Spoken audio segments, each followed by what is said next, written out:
Hello friends, ఈ యొక్క వీడియోలో వెజ్ బిర్యానీ చేశాను. డాబా స్టైల్లో అండి. ఏమాత్రం ఈ యొక్క నాన్ వెజ్ బిర్యానీకి తీసిపోదండి. చాలా రుచిగా ఉంటుంది. మరి నేను విజయ, మీరు చూస్తున్నారు విజయాస్ కుకింగ్. ముందుగా కొంచెం నూనెను కాగపెట్టుకొని మీడియం మంటలో ఉన్నప్పుడు ఒక 2 మీడియం సైజు ఉల్లిపాయలను సన్నగా పొడవులో కట్ చేసుకున్నాను. వాటిని గోల్డెన్ ఫ్రై చేసుకోవాలి.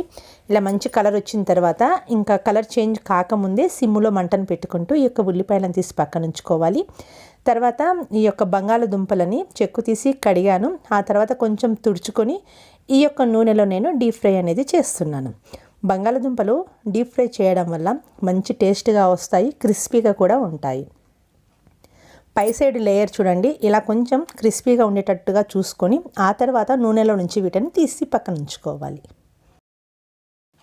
ఇప్పుడు స్టవ్ ముట్టించి ఒక కుక్కర్ పెట్టుకొని దాంట్లో 2 స్పూన్ల వరకు నేను రిఫైన్డ్ ఆయిల్ వేస్తున్నాను. ఆ తర్వాత 1 స్పూన్ వరకు నెయ్యి వేస్తున్నాను. నెయ్యి, నూనె 2 కొంచెం వేడెక్కిన తర్వాత దీంట్లోకి కొన్ని మసాలా దినుసులు ప్యాకెట్ ఉంటున్నాయి కదా, గరం మసాలా, అవనేది 1 స్పూన్ వరకు వేసుకుంటున్నానండి. తర్వాత వాటితో పాటు ఒక మీడియం సైజు ఉల్లిపాయ, 4-5 పచ్చిమిరపకాయలను కూడా ఇలా వేసి వేంపుకుంటున్నాను. అవి కొంచెం వేగిన తర్వాత 1 స్పూన్ వరకు అల్లం వెల్లుల్లి పేస్ట్ వేసుకుంటున్నాను. అది కూడా పచ్చివాసన పోయేంత వరకు వేగనిచ్చి తర్వాత 2 టమోటాలు, ఒక పెద్ద సైజు ముక్కలు అండి, క్యాప్సికమ్ ముక్కలు, తర్వాత ఇలా కొన్ని కూరగాయలు తీసుకున్నాను. కాలీఫ్లవర్, బీన్స్, క్యారెట్, అదేవిధంగా పచ్చి బఠానీలు. వీటన్నింటినీ ఇలా పొడవులో కట్ చేసుకున్నాను. చూడండి, నేను కొంచెం పెద్ద సైజు పీసెసే కట్ చేసుకున్నాను. తర్వాత దీంట్లోకి వేసుకొని ఇవన్నీ బాగా కలుపుకోవాలి. తర్వాత 1 నిమిషం పాటు మూత వేసుకొని మగ్గనివ్వాలి. ఎక్కువగా మనం అనేది వీటిని మగ్గనివ్వకూడదు. తర్వాత 1 నిమిషం తర్వాత కలుపుకొని ఒక అరకప్పు వరకు పెరుగును ఈ విధంగా చిలికించి ఆ తర్వాత దాంట్లోకి వేసుకోవాలి. పెరుగు వేయడం వల్ల చాలా మంచి టేస్ట్ వస్తుందండి, మంచి స్మెల్ కూడా వస్తుంది. తర్వాత మరో నిమిషం పాటు మూత పెట్టుకొని మగ్గనివ్వండి.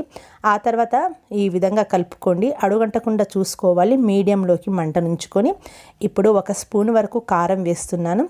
మీరు కొంచెం కారం తక్కువగానే తీసుకోండి, ఎందుకంటే పచ్చిమిరపకాయలు కూడా వేసాం కాబట్టి. ఇది కాశ్మీరీ లాల్ మిర్చి ఒక 1/2 స్పూన్ వరకు వేస్తున్నాను, కలర్ కోసమే.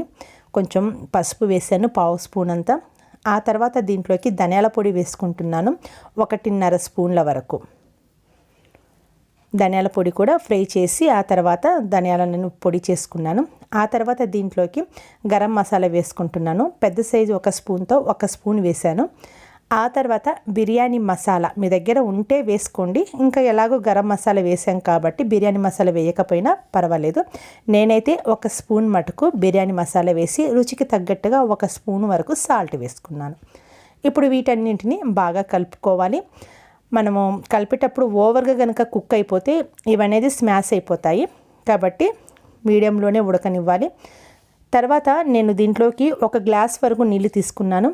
నేను 2 గ్లాసుల బియ్యానికి 3 గ్లాసుల నీళ్లు పోసుకోవాలి. అయితే ముందుగానే 1 గ్లాసు నీళ్లు పోసి కొంచెం ఈ విధంగా ఉడకనిచ్చాను. మనకు కూరగాయలు అనేది హాఫ్ బాయిల్ అయితే సరిపోతుంది, మొత్తం బాయిల్ కాకూడదు.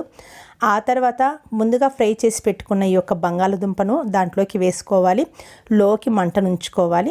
తర్వాత కొంచెం పుదీనా రెమ్మలు, అదేవిధంగా మనం ఫ్రై చేసి పెట్టుకున్న ఈ యొక్క ఆనియన్స్ ఉంటాయి కదా, గోల్డెన్ ఫ్రై అయిన ఆనియన్స్, ఫ్రైడ్ ఆనియన్స్ వేసుకుంటున్నాను. తర్వాత 2 గ్లాసుల బియ్యాన్ని ఒక 20 నిమిషాల ముందు కడిగి పక్కన ఉంచుకున్నాను. అంటే కొంచెం నానాయి అనమాట, మరి ఎక్కువగా నాననివ్వకూడదు. ఆ యొక్క నార్మల్ బియ్యమేనండి, ఇంట్లో మనం రోజు వాడుకునే బియ్యమే. అవి పై సైడ్ ఒక లేయర్లా స్ప్రెడ్ చేశాను.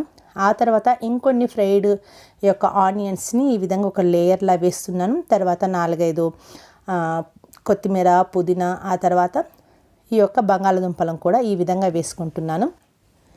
తర్వాత ఇప్పుడు మిగిలిన నీళ్ళు అనేది వేసుకోవాలి. అయితే 3 గ్లాసుల నీళ్ళల్లో ముందు 1 గ్లాస్ వేసుకున్నాము, ఇప్పుడు 2 గ్లాసు వేసుకోవాలి. అయితే నేను 1.5 వేస్తున్నాను, ఎందుకంటే మన కూరగాయల నుంచి కూడా కొంచెం నీరు ఊరి ఉంటుంది కాబట్టి మనకు అక్కడికి సరిపోతుంది. పై సైడ్ నుంచి కొంచెం ఉప్పు చల్లుకోండి, అదేవిధంగా కొంచెం గరం మసాలా కూడా చల్లుకొని మూత పెట్టుకొని మీడియం మంటలో 1 విజిల్ వచ్చేంత వరకు కానీ మనము ఉడకనివ్వాలి. ఇలా 1 విజిల్ వచ్చిందండి. ఇప్పుడు అదే మీడియం మంటలోకి మంటను పెట్టుకుంటూ విజిల్ బంద్ అయిన తర్వాత 2వ విజిల్ రాకముందు గ్యాస్ కట్టేయాలి.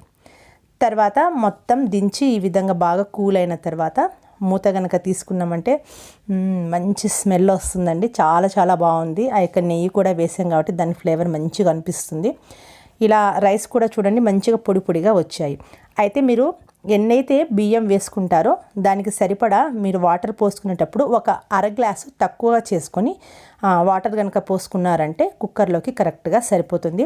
తర్వాత ఇంకా ఓవర్గా మనకు హీట్ ఎక్కువగా ఉంటుంది కాబట్టి కింది సైడ్ కూడా ఉడికిపోతుంది. కాబట్టి ఒకసారి పైకి కిందికి అన్నాన్ని అనేది కలుపుకోండి. Thank you for watching.